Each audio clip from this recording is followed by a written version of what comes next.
floor for him. Thank you. Minority Leader, proceed. Thank you, Mr. Speaker, and I want to thank Honorable Ochieng for ceding the time for me, Mr. Speaker. You know, Mr. Speaker, Honorable Ochieng is a potential presidential candidate from my area. Mr. Speaker, yeah, we are looking at a team with good eyes. But I'm telling him he has to wait for some time. Not long now, but he's almost there. Having said that, Mr. Speaker, I stand to oppose this motion, Mr. Speaker, because why do I say so, Mr. Speaker? Mr. Speaker, these issues that we are conversing this afternoon here, Mr. Speaker, are issues that have been long-standing. Mr. Speaker, from the year 2013, when we started having this bicameral parliament, Mr. Speaker, we have been having these issues. Mr. Speaker, I remember in that parliament, I was there, we were grappling with the idea whether to seek opinion from the Attorney General, to seek opinion from scholars on what is the mandate of the two different houses, Mr. Speaker. But now I'm very happy because the Supreme Court of Kenya has pronounced itself on this matter. Yes. Mr. Speaker, these matters have been very clear from the word go. Anybody who could read the Constitution could understand very well Article 94, 95, and 96 of the Constitution. And that's why, under the initiative of Honorable Chepkonga, we decided to initiate a bill as a House that can at least demarcate the functions of the two houses, Mr. Speaker. But apparently, the Senate, in their own wisdom of lack of it, decided to return the bill with outrageous amendments that just negate the whole purpose of the bill, Mr. Speaker. Mr. Speaker, I remember vividly one time when the senators moved to court dancing on the road, Mr. Speaker, and we were sitting here watching them on TV. They were literally dancing. You know, you were there, you were in the Senate that time. Honorable, the lady, Honorable from Marsabit, Naomi Wako, the deputy whip, says she was a member of that Senate. They took 24 bills that we passed in this House, danced on the road, Mr. Speaker, like people who have won an election or something, and went to court with the sole purpose and intention of demonizing and intimidating and making the House of National Assembly look bad, Mr. Speaker. When we knew very well, when we had clarity of mind that the Senate had no role in those bills, Mr. Speaker. Yes. And in the end, we got vindicated. Last week or the other week when the Supreme Court did their ruling, we were vindicated. Public resources were wasted that were used in the litigation process. So, Mr. Speaker, it is now very clear, like day and night, what are the functions of each houses. And this debate of what is the function of the Senate and what is the functions of the National Assembly, Mr. Speaker, must end today afternoon, Mr. Speaker. From today going forward, the Senate must know that the Supreme Court has said what they are supposed to do. Mr. Speaker, we have reached a level in this parliament, the bicameral parliament, where the Senate was demanding that taxation bills, budgetary bills, money bills, and all kind of bills must be taken to the Senate before they become an act of parliament. The court has now categorically ruled with clarity that the Senate of the Republic of Kenya has no role in money bills completely, Mr. Speaker.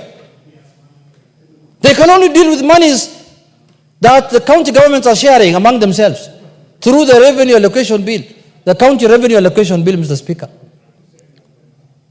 Mr. Speaker, anybody who understood or who read the Constitution properly knew very well that the Senate had no role at all in many bills. But they decided on their own volition to take the matter to court. First, they took it to the High Court, they lost it. They went to the Court of Appeal, they lost. They went to the Supreme Court now, and it finished the matter with finality. So, Mr. Speaker, counties are supposed to deal with matters concerning, Senate is supposed to deal with matters concerning counties. And the National Assembly is supposed to deal with issues that concern The national people, the constituencies, Mr. Speaker. So, Mr. Speaker, when the Constitution is very clear, and you have been told you are supposed to deal with matters concerning counties, why do you want to infringe on other people's work? If you feel the Senate has no much work to do, next election contest for a constituency. Come to the National Assembly and do that kind of work. Mr. Speaker, the oversighting of national organs, Mr. Speaker, is the mandate of the National Assembly. When I see Senate calling Kenya Pipeline, Senate calling National Irrigation, what is this thing called? Kenya Power.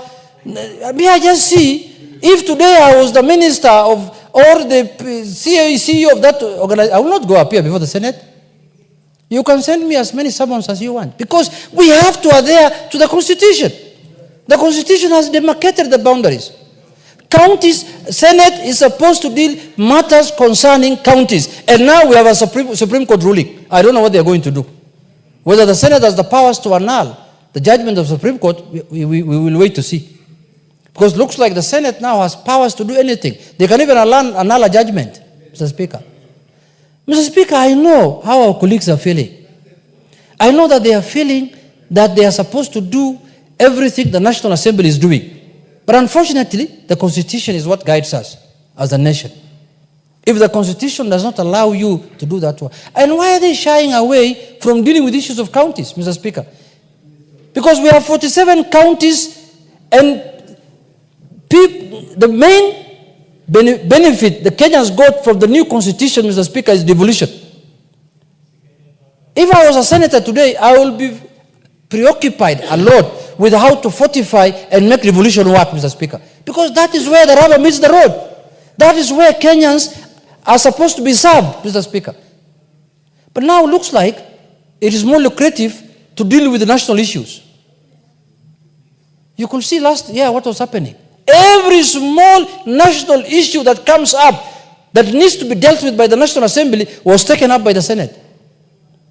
Every national issue. And now making the National Assembly look like they don't know what they are doing. We have been waiting for the Supreme Court ruling. That's why we were quiet. Yeah, we were saying, let the Supreme Court rule. When the Supreme Court does their ruling, then we will know where our beacons are, how far we can go. Mr. Speaker, we must have clarity in this country, Mr. Speaker, because we cannot, very soon, even county assemblies will demand the work of the National Assembly or the work of the Senate. So, if the senators want to do what they are supposed to do, then they should confine themselves to the work they have been given. Mr. Speaker, look at what they have done to this. Chepkonga and company, Mr. Speaker, went ahead to bring a bicameral bill, Mr. Speaker, so that it can help smooth running of the business of Parliament. What have I done? Because they thought they are going to get favorable judgment of the Supreme Court, they amended the whole thing in a manner that it becomes useless, Mr. Speaker. Mr. Speaker, me, I'm very happy today. And I am very happy because in my lifetime, before I leave this house, Mr. Speaker, we now know what is the function of the National Assembly and what is the function of the Senate, Mr. Speaker. Mr. Speaker, this is what the Supreme Court said. I want to read it verbatim. The exclusion of the Senate from participating in the enactment of money bills is not an anomaly, but deliberate as it aligns with established legislative practices in other asymmetrical bicameral systems. That's the Supreme Court talking, it's not me. Recognizing the critical role of financial legislation in ensuring the smooth functioning of the state and the effective delivery of public services, many constitutions prescribe a specific legislative procedure for money bills. These provisions are designed to avoid conflicts between the chambers of the bicameral parliament and to prevent prolonged deadlocks over financial matters that could hinder governance and economic stability, Mr. Speaker. Because what the Senate was trying to do was to hinder economic stability in this country. When you usurp powers, because according to me, the last 10 years, what was happening, what the Senate was trying to do was what I described as power grab. They wanted to grab the powers of the National Assembly the functions, the powers of the past is with the National Assembly. If I was even to go further, I would have recommended even the division of revenue bill doesn't need to go to the Senate. It's a money bill, by all intent and purposes, Mr. Speaker. And now the National Assembly has been given by the Senate powers that it can originate all bills, money bills, bills concerning counties. But our brothers in the Senate cannot originate money bills anymore from today. They can only originate bills that concern counties. But us, we can originate both bills that concern counties and money bills, Mr. Speaker. Bills on taxation, bills on appropriation, bills on budgetary. All that now belongs to the National Assembly.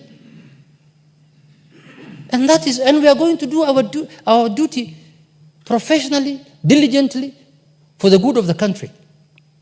Mr. Speaker, it went to the extent where they almost described us as a lower house, when the Constitution has prescribed completely the functions that we have, and it makes this house to be the upper house. Because when you don't have the power of the past, how can you call yourself the upper house? In my view, even to reduce expenditure, to reduce the wage bill of the country, the Senate should be able to meet quarterly. The Senate sitting should be once for 3 months to look at county issues, and 4 sittings in a year is enough for the Senate, Mr. Speaker. In my view, if my view was considered. But because you can end up sitting every week 3 times, and there is no business to conduct. Now it forces you to infringe on other people's business, on other people's functions, constitutional functions. Why can't you just sit for once 3 months, look at county issues, look at them, how they are doing, audit their books, and then go home and rest? Then after another 3 months, 4 times a year is good enough for the Senate to sit, Mr. Speaker. And I'm not doing this in a derogatory manner, Mr. Speaker. I really mean it, because that is how we are going to reduce even the wage bill of this country, Mr. Speaker. So in my view, Mr. Speaker, in conclusion, I want to say this. I never thought a day will arrive in this country, because look, they took 24, not 1, not 2, not 3. They took 24 bills that were passed by this House to court. 24 bills. And the court could only agree with them on 2 bills only. All the rest was said, the court declared that they were constitutional. How much money do you think we have spent in litigation? Both of us, both the Senate and National Assembly. How much money? A lot of money. Whose money is that? Taxpayers' money. So, Mr. Speaker, there was no need of taking those bills to court. There should have been an amicable way to solve that problem. The 2 houses could sit. Even now they are saying the concurrence that is required on bills by the 2 speakers only should happen when somebody raises it. If nobody raises it, there is no need for concurrence. The bills can go on. So, Mr. Speaker, I know we have differences of age set. The people in the Senate might be much older than us in terms of age. But that is not an African customary sitting or organization, Mr. Speaker. This is a constitutional organ that deals and does its functions in accordance with the Constitution. So if you are old, don't bring here issues of African that you have to respect the aged. You have to respect people older than you. No. Some of them now are young, and they Give him an additional 2 minutes. Mr. Speaker, I know some of our colleagues in the Senate now are young and vibrant. I beseech them and I advise them, in the coming election, please go to a constituency. That is where work is. Hii nyumba ya wasee, wachia wasee. Order, Honorable Minority Leader. You cannot mix the 2 languages in one contribution. Mr. Speaker, you can either go straight Swahili or go English. You started with English, finish with English. Mr. Speaker, I'm using the nyumba of wasee in quotes, Mr. Speaker. In quotes, Mr. Speaker, because I don't know how to describe nyumba ya wasee in English. They are called what? The House of Old Men. Or the House of Lords, Mr. Speaker. Or House of Lords. Mr. Speaker, the House of Lords. I know there is not much work there. the young people who are my age mates, our contemporaries, in the next election, either try to be a governor or a member of the National Assembly, so that you don't feel bad, or you don't feel misused, or you don't feel that your energy is not being utilized at your prime age, Mr. Speaker. Come to the National Assembly, where you will deal with budgetary, taxation, appropriation, and all kinds of matters that concern constituencies and the people of Kenya. And issues of national concern, not issues that concern counties only. And you know issues that can concern counties: burial permits, how to bury, the pets when they die, sewage issues, water issues. Those are the issues that are of concern, Mr. Speaker, to the counties. And let us stick to our lines, Mr. Speaker. With those few remarks, Mr. Speaker, I oppose this motion. Thank you very much. Honorable David Ochieng. I think this is the longest I've had to wait to speak. Mr. Speaker, I want to agree with the Honorable Junet, who is my friend, on all he has said. Mr. Speaker, the Senate amendments to the Houses of Parliament bill are all, in my opinion, in bad faith, and they must all be rejected. Mr. Speaker, I've said here, and I want to repeat, that in 236 years, the Senate in the US has never sued the House of Representatives, and vice versa. 236 years. And wherever even a citizen has gone to court to get these two to fight, the courts have said no, not our province, not our jurisdiction. So, Mr. Speaker, I believe that the first sin in this case was by the High Court in 2013 to get into this arena of adjudicating what will come here and what will go to the Senate. It was wrong. And I'm happy that the Supreme Court now has set the record straight. Good practice, neatness, cordiality requires that the two houses should never have to sue each other. They should never have to take each other to court, because these are adults. This is the highest body of lawmaking in the country. Not just highest body. It's in my opinion, the most powerful arm of government, because they can impeach a president. We just impeached a deputy.